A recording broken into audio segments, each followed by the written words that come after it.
Right, so let's get some reaction from the story. Program Manager Global Health Security at AMREF Health Africa, Boniface Hlabano, joins us now to expand on this. A very good evening to you. Thank you so much for your time.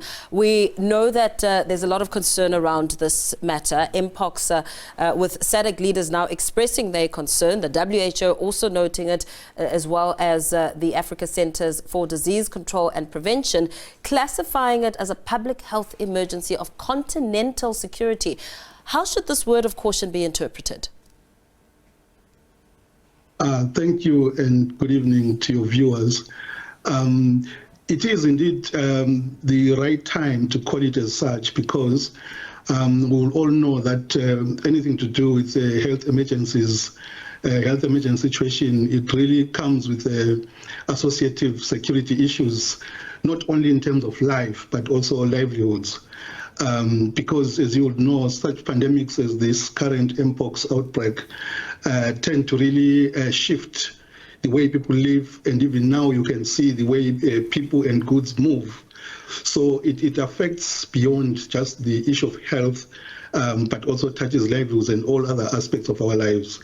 So it is indeed, I think, appropriate for the continent and the Africa CDC to declare it as such, as an emergency of continental security. Yeah. Since 2022, we've seen Mpox cases surging across the continent, with the situation growing increasingly concerning. In fact, as of July, if we have to look at the continent, what does the ongoing outbreak essentially underscore? I mean, you've spoken just now about the impact, but what does it underscore as we pay a closer attention to it?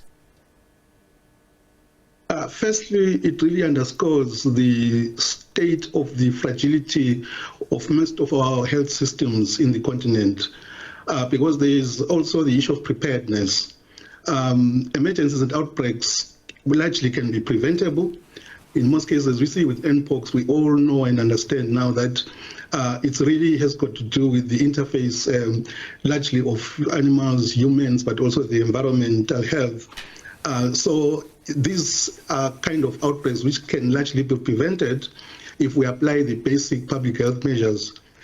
But secondly, in the event that they have occurred, like we are now, we must be able to have health systems which are resilient enough to respond timely and appropriately. In terms of, one, identifying cases, it takes a lot of capacity. It requires capacity to ensure that we have deployed lab capacity across of our health systems. But we know that mostly some of our health systems, and if we look particularly in some of our areas, particularly in the Central Africa region, where the outbreak is really of quite huge magnitude, the testing capacity is not really up to a test.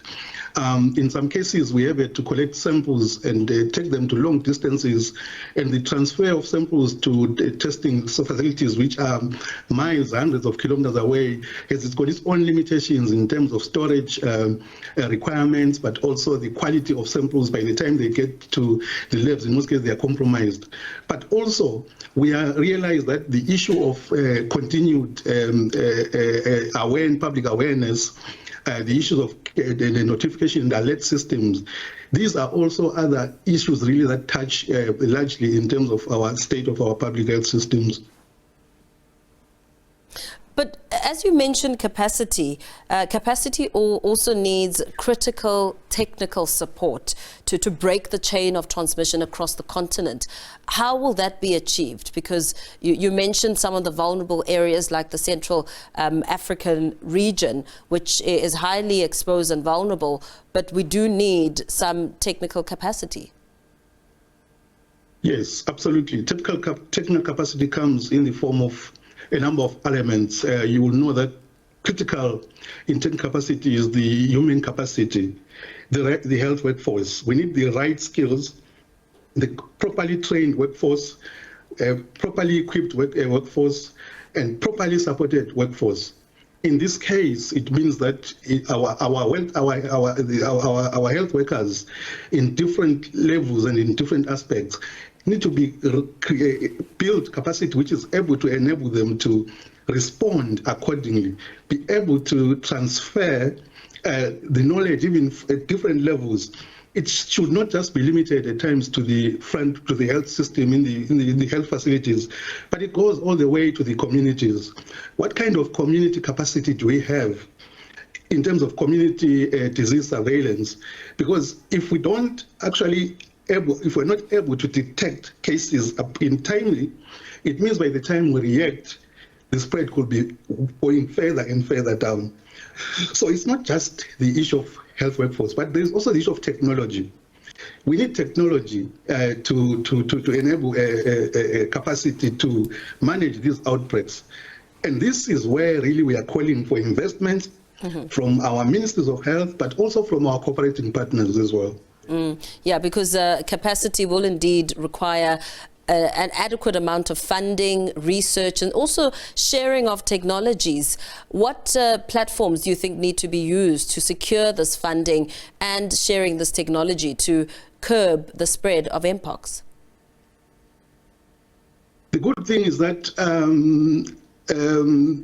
recently, I think the World Health Organization put together an intergovernmental negotiating body to review the international health regulations, but also to come up with a new treaty, a pandemic treaty. And one of the key elements there, which is being negotiated, is the whole issue of financing. Because we know that the World Bank in 2022 made available a funding mechanism known as the Pandemic Fund, where a number of people, agencies and organizations will contribute.